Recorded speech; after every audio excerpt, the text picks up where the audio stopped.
D'abord, il faut dire que la vaccination fait l'objet de controverses un peu partout, mais particulièrement dans la vieille Europe. Bien évidemment, ce n'est pas l'objet de controverses dans les pays où les maladies infectieuses, dangereuses sévissent encore. Alors, la première raison, c'est qu'on n'a plus peur des maladies qu'on ne voit plus. Variole qui a disparu, poliomyélite qui a disparu, etc. Parlons pas de la peste ou de choses horribles comme ça. Donc, n'ayant plus peur de la maladie, on a peur d'injecter à nos enfants ou de se faire injecter soi-même des produits préventifs. On est dans la médecine préventive, donc aussi ça fait peur parce qu'on se dit mais pourquoi me mettre un produit dans le bras s'il n'y a pas de danger? Donc on conçoit que ça fait peur.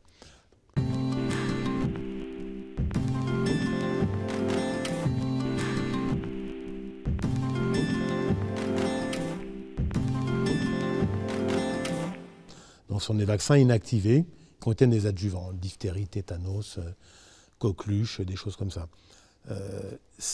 L'adjuvant, il y a différents produits. Le produit le plus couramment utilisé depuis 100 ans maintenant, ce sont des sels d'aluminium. Ce n'est pas de l'aluminium métal, c'est de la chimie, c'est des sels d'aluminium qui, quand on les injecte, sont un peu agressifs et provoquent une réaction immunitaire. Alors ensuite, est-ce que l'adjuvant est toxique ou pas toxique? Je vous ai dit, ça fait 100 ans qu'on utilise les sels d'aluminium chez des milliards d'individus à travers le monde. S'il y avait une toxicité importante, avérée, elle aurait été vue, observée, démontrée, dénoncée.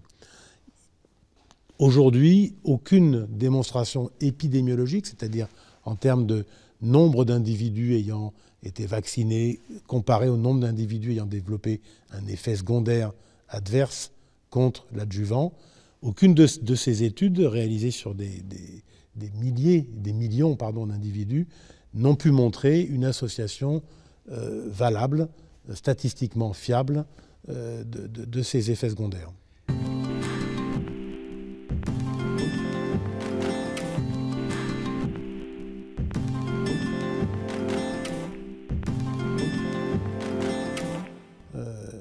On peut parler d'Ebola ou de Zika, là où ces agents infectieux terribles qui font peur, qui vont tuer ou qui vont nous donner une descendance malade.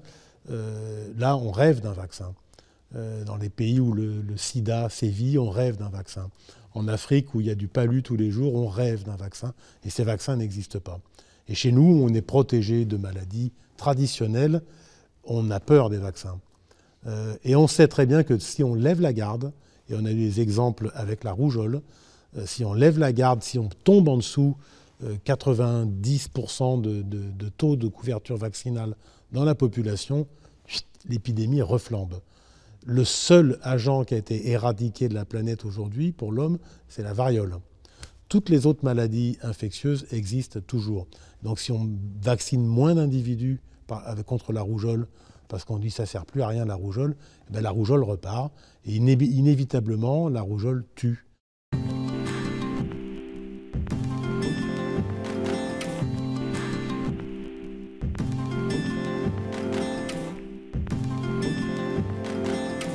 Il faut compter sur le public de santé, c'est-à-dire les médecins, les infirmières sont très importants. Et paradoxalement, en France, c'est loin d'être le meilleur public pour les vaccins. C'est souvent les médecins qui déconseillent ou qui ne conseillent pas les vaccins. C'est souvent les infirmières qui ont peur des vaccins. Et ça, donc, il y a un gros problème. Il y a un problème d'éducation, il y a un problème d'enseignement. Vous allez faire 6 années de médecine, vous allez passer une demi-heure sur les vaccins en 6 ans. C'est totalement anormal quand on sait l'outil que ça représente, quand on sait que tous les bébés qui naissent sont vaccinés. On devrait apprendre ça quasiment en premier. Donc là, il y a des problèmes où il y a des habitudes à changer.